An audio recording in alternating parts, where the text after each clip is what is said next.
Le Royaume de Belgique partage la souffrance du peuple congolais en ce moment de conflits armés. L'ambassadeur de Belgique à Kinshasa l'a indiqué ce mardi 1er novembre 2022 au sortir d'une audience lui accordée par le gouverneur militaire du Nord Kivu, le lieutenant-général Constant Ndima, en son cabinet de travail. Le diplomate belge, Joe Indekeu, a indiqué qu'il est venu à Goma pour se rendre compte de la situation qui prévaut en province et témoigner du soutien à la population du Nord Kivu. C'est-à-dire que nous regrettons évidemment ce qui se passe en ce moment, ce qui s'est passé dans le passé. Nous condamnons toutes ces violences et la souffrance qui est affligée aux gens. Nous essayons de venir en soutien. Nous le faisons également au niveau de la FRDC, dans le cadre de l'entraînement. Et nous continuons en renforçant nos programmes de formation de militaires congolais. Et deuxièmement, nous faisons également le nécessaire ce qui est en matière d'aide à la population, civile, également le nombreux déplacés suite non seulement à ce qui se passe actuellement, mais également aux conflits antérieurs. Il faut dire que la Belgique apporte un soutien à la formation des FRDC à travers OCHA. Son pays a versé une assistance humanitaire pour les vulnérables. Mais nous, concrètement, nous travaillons à travers l'OCHA. Donc il y a le fonds humanitaire RDC dans lequel nous avons versé de l'argent, beaucoup d'argent. Et avec eux, nous sommes en train de voir comment pouvoir le mettre en place. Là, pour l'instant, il y a évidemment des problèmes d'accès humanitaire et nous avons vu également avec OCHA, avec le gouvernement militaire, de voir de quelle manière nous pouvons sécuriser un accès à cette population qui a besoin en effet d'aide. Joe Indekeu est venu aussi participer à l'inauguration des nouveaux bureaux du consulat belge à Goma. Message de son Excellence, Monsieur le gouverneur militaire de la province du Nord Kivu à la population. Au regard de la situation sécuritaire actuelle très préoccupante, le gouverneur militaire de la province du Nord Kivu demande à la population la vigilance tous azimuts, de se serrer les coudes, de garder le calme et de rester soudés derrière les forces de défense et de sécurité. Convaincus que c'est dans l'unité que nous devons faire face à l'agression dont notre pays est victime, le gouverneur de province demande à la population d'éviter des conflits intercommunautaires inutiles qui ne profiteront qu'à l'ennemi.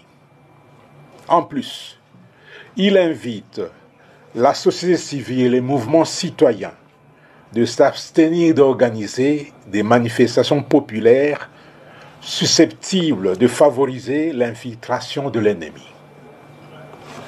Aussi, les forces de défense et de sécurité sont-elles dans l'obligation de travailler avec leurs partenaires habituels pour sécuriser les populations et apporter l'assistance humanitaire aux déplacés de guerre.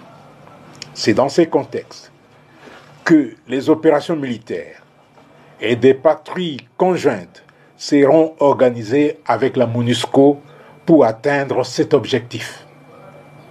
Une fois encore, le gouverneur militaire de la province du Nord Kivu demande à la population d'éviter de se constituer en obstacle aux actions mises en place pour défendre l'intégrité menacée de notre territoire et assurer la protection des populations et de leurs biens. Et c'était présumé espion et sujet rwandais qui a été appréhendé par la population européenne, tel que je l'ai dit. Qu'est-ce que le monsieur disposait? Voilà, puisque selon la population qui était présente, la personne en question se faisait passer pour un fou alors qu'il était en train de filmer les coins stratégiques de la ville de Goma. Donc, comprenez déjà, dans sa poche, il était à possession d'un passeport rwandais. Et c'était ça. Donc le militaire de la garde républicaine l'ont amené l'ont amené dans une prison. On ne sait pas encore puisque celui-là pourra répondre à ces actes. Il sera interrogé par les services de sécurité. C'était ça la cause. Il se faisait passer pour fou alors qu'il était en train de filmer certains coins stratégiques de la ville. Les reprises c'est l'un des grands reprises de la ville, voire même de la province. Et quand Efou commençait à filmer, Efou qui possédait un très beau téléphone, vous voyez vous-même, donc ça se comprend très bien. Alors, donc la population est très vigilante. Pendant cette période de crise, la population est très vigilante, surtout qu'elle soutient à 100% les forces armées de la RDC qui sont sur la ligne de front, qui sont en train de repousser l'ennemi, les rebelles du M23 qui pénètrent toujours cette région. Alors, monsieur Yannick Warangazi, comment la ville s'est réveillée aujourd'hui? Bon, aujourd'hui, dans la matinée, il y a eu des coups de feu qui ont été audibles. C'était à Rutshuru, où les rebelles du M23 occupent 1 kilomètre sur la route nationale numéro 2. D'après la société civile de Rutshuru, donc ces rebelles sont visibles sur le petit village Kako. C'est un village qui est situé à 65 km au nord de la ville de Goma et 7 km de Rutshuru centre. C'est une alerte de la société civile locale et que donc le coup de feu ont été audibles. Les forces armées de la RDC tentent de repousser l'ennemi. Vous le savez, les forces armées de la République démocratique du Congo sont très déterminées. Elles veulent mettre à déroute l'ennemi qui est en train de troubler la quiétude de la population. Et c'était ça. Et hier, les forces armées de la RDC, déterminées qu'elles sont, elles ont réussi à récupérer la localité de Roubaré et celle de Kalengira. Ce sont les deux localités qui sont situées sur la route nationale numéro 2 qui était déjà tombée entre les mains de l'ennemi, mais les FARDC ont réussi à repousser ces hors-la-loi et ces villages sont désormais contrôlés par l'armée régulière congolaise. 28 octobre 2013, l'histoire nous oblige. 9 ans déjà, depuis que le colonel Mamadou Ndala a marqué son plus haut fait d'armes face au M23, la reconquête de la base militaire des Rumangabo. Aujourd'hui, quelle est l'image que vous gardez du colonel Mamadou Ndala? Voilà, Mamadou Ndala, c'était un vaillant militaire et colonel qui a marqué l'histoire ici à Province Nord Kivu, puisque c'est lui qui avait mis à difficulté les rebelles du M23. Vous le savez, cette milice n'existait plus à l'époque de Mamadou Ndala, elle était déjà éradiquée.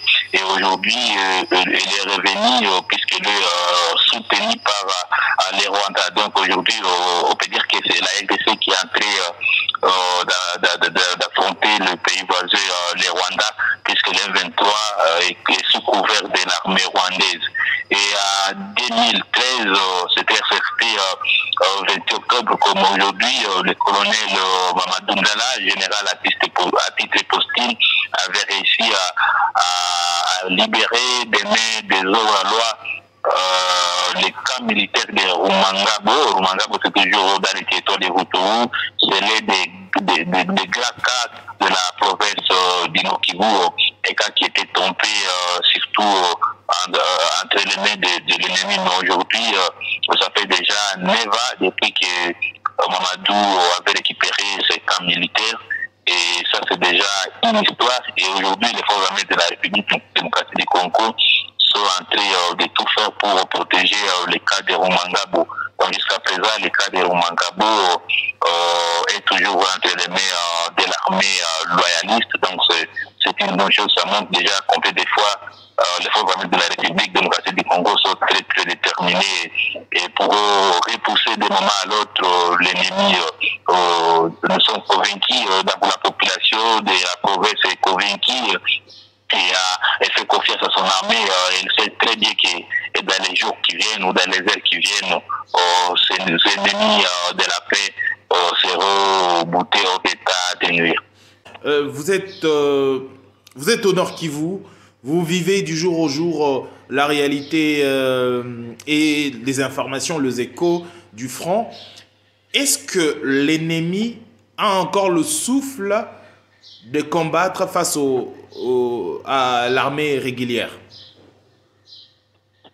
Je peux dire personnellement que l'ennemi n'a pas de souffle.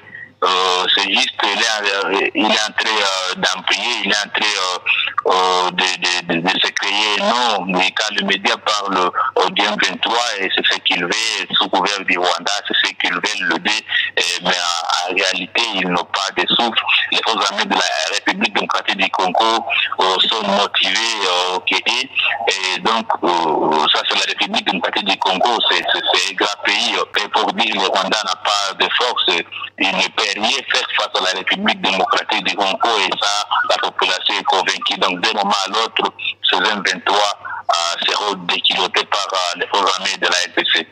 Merci, monsieur Yannick Warangazi. Merci pour votre disponibilité. Un duplex focus aujourd'hui.